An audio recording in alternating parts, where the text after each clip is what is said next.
What's going on there, YouTube? This is SEL0320. I'm going to be very brief about this. Blackwing2040, one of cool friends, definitely a part of the inner circle of reactors and reviewers that I know. A lot of love to this dude. Since I met him, actually, in New York Comic Con last year, he's been trying to get me to react to his review for Batman and Robin. And I mean, Batman and Robin is one of the worst movies of all time. Okay, even though I own it because I own the collection. What he doesn't know is the reason why I haven't reacted to it is it's really long, and I don't want to, take anything away from his at all. But I told him that I would review it and react to it, so y'all gonna get my first reactions of his thoughts on Batman and Robin. Let's go ahead and do this. See what we got. Come on. If it'll let me. There we go. Wow, yes. Turn the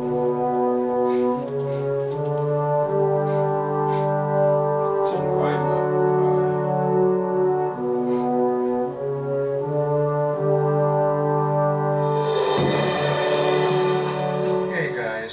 So today I'm reviewing the downfall of the Batman film series, and there's only one word I can I could say about this film, and that's garbage. The whole film itself, garbage. Of course, guys, I'm talking about Batman and Robin. I don't even want to talk about this film. This is just, I can't. I just can't. What in the world? But I have to. So anyway, Batman and Robin, released in 1997, directed again by Joel Schumacher due to the success of Batman Forever. But this film was just a disaster. Just beyond, ugh. So you have George Clooney as Batman, Chris O'Donnell again as Robin, Arnold Schwarzenegger as Mr. Freeze, Uma Thurman as Poison Ivy, and Alicia Silverstone as Batgirl. And of course you have Pat Hingle as Commissioner Gordon and Michael Gough as Alfred. And this will be the last time you'll see Michael Gough and Pat Hingle as their characters. So Batman and Robin opens up with them suiting up, and just they show Joel Schumacher does the stupidest thing ever. He puts nipples on the bat suit. Who does that? Who does that? It's just why? Anyway, the scene opens up with them suiting up and then heading out to fight crime. And the first line that's delivered is, Robin says, "I want a car." Chicks dig the car. Superman works alone. So the part when he says, "I want a car," chicks love the car. Batman said it in Batman Forever. Instead he said, "It's the car, right? Chicks dig the car." This is just the amount of dialogue that they put into this film is just terrible. Like when they leave, Alfred says, "Do try to bring this one back in one piece, sir." Batman does this, and Robin says, "Don't wait up, Al. I'll cancel the pizzas." What? What? And let me say that the Batmobile itself, it looks like a freaking Hot Wheels car. Just look at it. It was all about the toys back then, y'all. That's why they made that movie. That's probably the worst Batmobile design I've ever seen in my life. I mean, I like the Tim Burton mobile. I put the Batman Forever mobile over that piece of trash. Anyway, to continue on, Mr. Freeze was the main problem of this film. Arnold Schwarzenegger's portrayal was just terrible. And here's the thing, Joel Schumacher said he will not do the film unless Arnold Schwarzenegger plays Mr. Freeze. And he plays it, but his performance was just beyond terrible. Every single thing he said was an ice pun. The Iceman cometh. What killed the dinosaurs? The Ice Age. Cool party. Alright, everyone. Chill. In this universe, there's only one absolute. Everything. Freeze.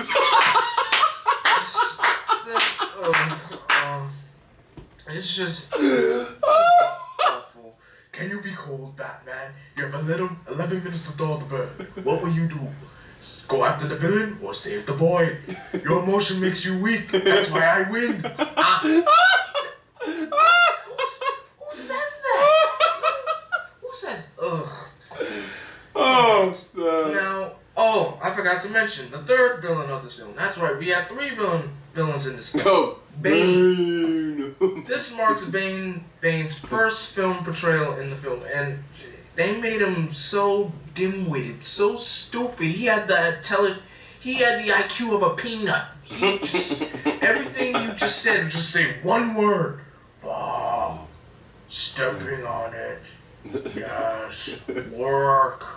Company. Just terrible. And they ruined some of my favorite villains. Mr. Freeze has been my favorite villain since Batman the Animated Series. Yeah. The way they portrayed Mr. Freeze in the animated series, it was so beautiful, so creative. I mean, they made him over emotional, but that's what made him so good. In this, they just made him a freaking knockoff of some idiot. Just, oh my gosh. And Batgirl in this film, she's not called Barbara Gordon. She's called, what does she call herself? Barbara. I don't know. Whatever. It's not. I don't remember. I think Barbara Kingsley or. Who cares about what her last name is? They made her related to Alfred instead of having her being related to Commissioner Gordon. She's Alfred's niece. So apparently, she dropped out of high school. She's just going out doing motorcycle races for money, knowing that. And Alfred is unaware to this, so she's been doing this to get money so she could find a way to get a good doctor for Alfred to get cured, because Alfred is dying. Apparently, he's diagnosed with McGregor syndrome, which is the same disease that Mr. Freeze's wife is diagnosed with, except her phase, she's in stage 2.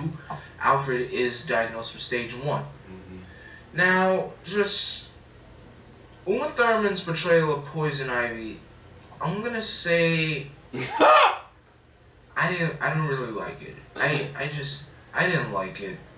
I mean, she tried the coke. I know Poison Ivy is supposed to be a seductive person like Catwoman, but the seductive part came fine. It was just the portrayal of her being a villain. No, just absolutely not. Yeah. It did not work at all. And she was too much for the plants, and she always kept calling herself Mother, referencing herself to Mother Nature. Okay, you're a woman who controls plants. We get it. Just leave it at that. And another thing, Chris O'Donnell's Robin, he was just overly whiny, just constantly complaining. I mean, you've never seen Bruce and Dick had this too much of an argument. I mean, in the comics they would have their ups and downs sometimes. This was just over the top, just too much. I would say probably the perfect thing I seen well in this film was when Mr. Freeze made an ice statue and turned it into a ballerina and just put it in a glove and just pretended it was his wife. That, of all parts, that was probably like my favorite part in the film, because it references from the animated series. That was just beyond terrible. Ugh. And if you want to know what my review for this, what I think of this film, or what rating I would give it probably nothing. I'll give it a 0. A 0 out of 5. Because that's how bad it was. I'm overreacting right now. Let me calm down. Anyway, folks, what did you think of Batman and Robin? Do you think it was good? Do you think it was bad? Do you think it was... Wait, what am I saying? The film was bad in general. Just leave it at that, okay? If you haven't seen my reviews of the past Batman films, I'll leave a link in the description below. Tune in tomorrow, where I switch from the Batman persona from being dark and brooding to the uplifting, high-praising Superman film series starring Christopher Reeve. And I know most people will be looking forward to that, especially my friend DC Geek 13. So until then, I'm Vengeance, I'm Darkness, I'm Batman. Stay golden. He's got some really good voice acting, man. He's actually, whether y'all know it or not, he's actually aspiring to be a really good voice actor really soon. And I mean, like, I think he's got the chops to actually do it. And some of my older days, I wish I could have done something like that. Anyway, dude, I love this reaction. I thought that was hilarious. The whole first part, it was cracking me up, especially about Mr. Freeze lines. If any of y'all got beef about me quoting this, remember, if you grew up in the 80s, you have watched this film. And you've probably wanted a good Batman film. We didn't have it. So, most of these lines are quotable to me because I looked at it again and again, and it is a guilty pleasure of mine. In the sense of, I won't just watch it, but if I do watch it, I know most of the freaking lines because it's that terrible. And it's that quotable that it's terrible. And it's, I mean, I guess, even the thing with, like he said, like, what would you give this a review for? Like, I mean, it's, everything was wrong. I thought he was going to talk about when, whatever reason, Joel Schumacher, every single time they turn around and their caps up, their butts are just kind of in I was like, why do I need to see the freaking butts? Anyway, I thought that he had a great review. And hopefully you enjoyed my reaction. Definitely show him some love. Go to the description bar below. Check out Blackwing2040 and go check out this review for Batman and Robin. Keep it locked. JVS, we ain't gonna stop. Deuces, everybody. Peace. Woo!